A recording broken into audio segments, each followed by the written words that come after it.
Hi, welcome along to AFTV Transfer Daily. Coming to you slightly earlier today. The show that gives you the rundown on all the players linked with a move to Arsenal today. Now, Karim Benzema is the hottest story in town. It's the sort of last man standing at the moment when it comes to strikers, with the amount of strikers that have been getting rejected recently. But we're being told today that Arsenal have made a bid for Karim Benzema. A bid that we were told by Tancredi Palmieri, who's a correspondent for BEIN Sports. He claims that Arsenal put in a bid for £31 million to Real Madrid, but that bid has been turned down. And at Madrid, at the moment, not interested in selling him for that amount of money. We all know that if you are going to get Benzema, this is typical Arsenal style, I suppose, it's going to be more than £31 million. He's valued higher than that. It's going to cost a lot more money than that. But we're being told today that that's turned down. Is that the end of the matter? I don't think so. As I've said with this deal, you know, it's really going to depend on a lot of things. And I really do think that it's going to be one of those deals that if it does get done, it's going to be a difficult deal. And as I've been saying all along, it will probably go right down to the wire, because, you know, the problem is at the moment is who are the strikers out there that he could be replaced with. Now, we've been told that Real Madrid are possibly looking to play Cristiano Ronaldo through the middle of this season, and that's why he might be surplus to requirements. We're also being told that Benzema, although he would love to stay at Real Madrid, wouldn't mind a move to Arsenal. We've been told so many things, but at the moment, there's been no real definitive thing come out so far from Real Madrid saying, listen, absolutely not, he's not going anywhere. And there's been, well, we're being told it's £31 million offer, but it's, you know, it depends on so many things. And the other thing I'm thinking to myself is, if Arsenal are unable to get Karim Benzema, then what? What's next? Aubameyang said no, they're holding on to him. You know, Lacazette looks like he's staying at Lyon. Who are the other striking targets out there? I mean, people have mentioned people like Lewandowski, but Bayern Munich have already come out and said, listen, he's not for sale.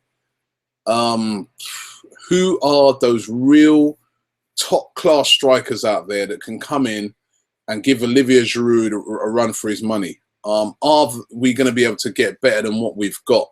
That is the real question that's really going on at the moment, and it's really hard to decide. Hard to think that if we don't get Benzema, there's not really anybody else of that sort of stature and quality out there that are available this summer. And we all would really love to see a striker coming in. We're being linked today with another left back.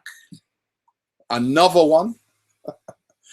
We're going to have left backs coming out of our ears. And it's, you know, I mean, Nacho Monreal has already come out and said, listen, I'm not going anywhere. I'm staying at Arsenal. I don't want to leave Arsenal. I'm happy at Arsenal.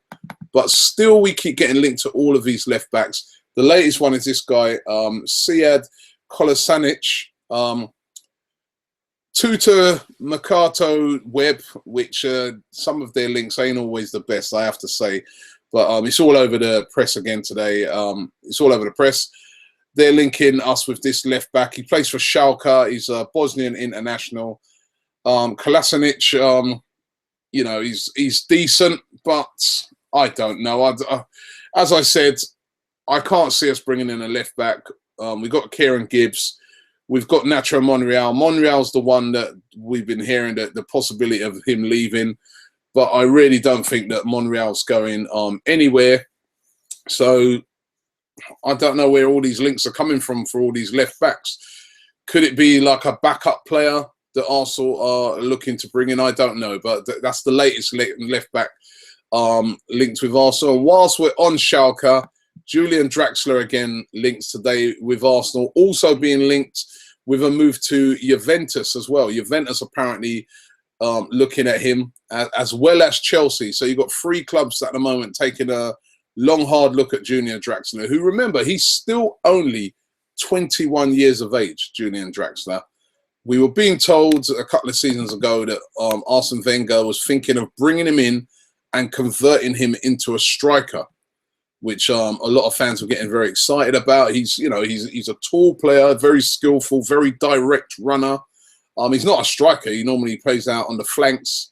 But the thing apparently that's worrying Juventus, we're being told, is his injury record, which he's had a lot of injuries recently for a young player, which have really set him back. Remember, he didn't play in the World Cup because of the injuries. And the other thing that's very surprising is the price tag that I heard that, Juventus are readying a £17 million bid. Surely he'd be at least double that. I mean, when Arsenal were looking at him a couple of transfer windows ago, we were being told the Arsene Wenger bid, the bid that we were going to make, which would have secured it, was £35 million. And Arsene Wenger turned that down at the time and said, listen, we shouldn't bid that. He's not worth that sort of money. 17 million, I very much doubt it. He is still one of the hottest prospects in German football. And to tempt him away from a big club like Schalke in Germany, where he's sort of grown up, I mean, you'd have to come with a massive deal to get him away. So the Draxler links continue. So do the links today for Edin Dzeko. Metro newspaper today going heavy with it again, saying that Arsenal in talks, interested in bringing Dzeko to Arsenal. This is not what I've heard. I've heard from some people at Arsenal that they're not interested in Edin Dzeko. And I must admit, I was surprised by the link. Well, I suppose not surprised in the fact that we're after a striker and Dzeko's probably going to be available, but surprised that, why would Arsenal go for this guy? 29 now, remember, Dzeko hovering on 30. Listen, he's decent striker, but it's not what Arsenal need. Arsenal need somebody who's not. This guy, he'd be almost like you're getting another Giroud. If Arsenal are going to get a striker, surely they want a different type of striker who's going to bring different sorts of skill sets to the table. And I don't think Edin Dzeko is that type of player. And from what I'm hearing, Arsenal not interested in Dzeko, contrary to what the Metro are saying. But hey, let's see what happens. But I very much doubt it on that one. And finally, a player that looks like he's, we've spoken about him moving away so many times. A lot of clubs have been interested in him. But the one that seems to be the most interested in him is Real Sociedad. Of course, I'm talking about Joel Campbell. It looks like this deal is starting to get closer and closer and closer to getting done. We're being told that David Moyes put in a personal telephone call to Arsene Wenger, saying that, listen, let's get this done. We really want to buy him. We're being told it's going to be about £6 million, which that's quite, he's still only a young player. He's only, 24, 23, 24. Joel Campbell. So I think that'd be a great deal for Real Sociedad. It'd be good for the player as well. He needs to play football, but it looks like he's edging his way towards leaving the club.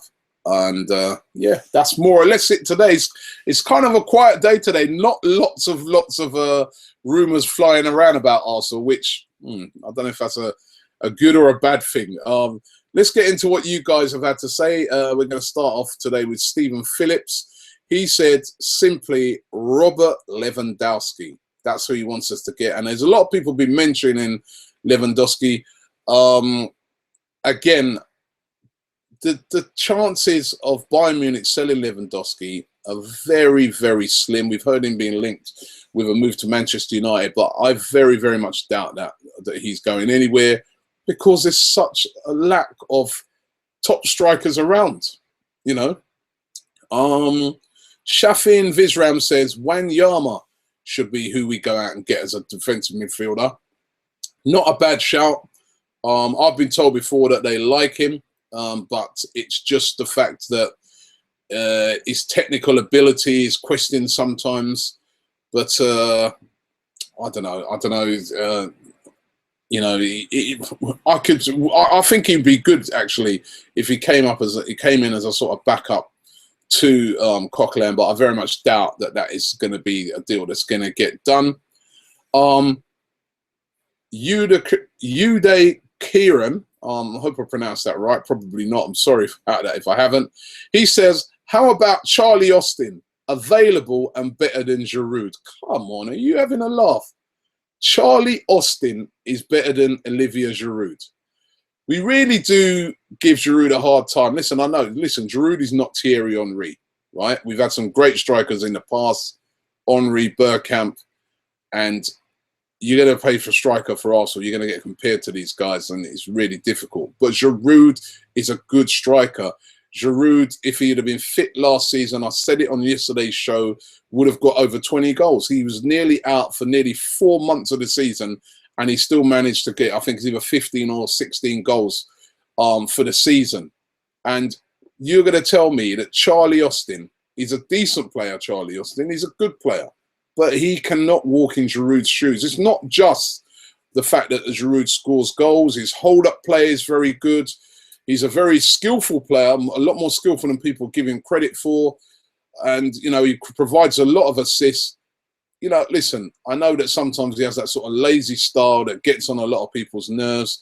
There has been games when he could have been more clinical, but Giroud is a very, very good striker. And I'm sorry, Charlie Austin, better than Giroud. You're having a laugh, man. No way, no way. Jesse Wells says, we only need one more signing to challenge for the title, and we should do that by getting Benzema. And let's just get one more in. A lot of the ones I'm seeing here are right, really having a laugh. It looks like you guys were really bantering amongst each other. But I'm going to finish with this one. Resident says, Robbie, don't be silly. Walcott is nothing to compare to Lacazette. Why is Lacazette? Give me your reasons why Lacazette is a better player than Theo Walcott. Apart from last season, what has Lacazette done? You know? Lacazette is a good up-and-coming player who had a fantastic season last season. Very similar. You can compare him in a very similar vein to Harry Kane. Good up-and-coming player, had a great season last year. Still got a lot more to prove. Theo Walcott's still got a lot more to prove. But we know that if Theo Walcott is fit, he is a devastating player, not just at Premier League level, but at Champions League level, and even for international level, if he's fit. Lacazette has just burst onto the scene. Why? Because what? It's this exotic name from abroad. He's better than everything going that's based here. No, I'm sorry. Theo Walcott is a top player. If both of those players are available on the market today, right? Let's just say this as an experiment. Theo Walcott and Lacazette are both available to sign. Number one, who would sign for the most money? It'd be Theo Walcott. And number two, who would have more clubs after them? Definitely Theo Walcott. You know, so you know, let's get it right. You know, what I mean, you know what? I'm gonna do a show soon. I was thinking about this the other day. I'm gonna do a show where I value all of the Arsenal players, judging it off of the current sort of prices that I see being bandied around for certain players. I'm going to do a show where I break down all of the Arsenal players and value them. I mean, how much would Aaron Ramsey be valued? When you see the sort of prices that players are going for, like Sterling and things like that, how much money is Aaron Ramsey worth? How much money is Jack Wilshere worth? These are very, very young players, remember. How much are they worth? You know, we're going to have to do a valuation program on that, because I think sometimes we don't value our Arsenal players enough. We've got a lot of top players, not just because they haven't been signed from somewhere else. These guys are doing really, really good jobs, and they are top players. Thanks for watching the show. We'll be back at our usual time tomorrow.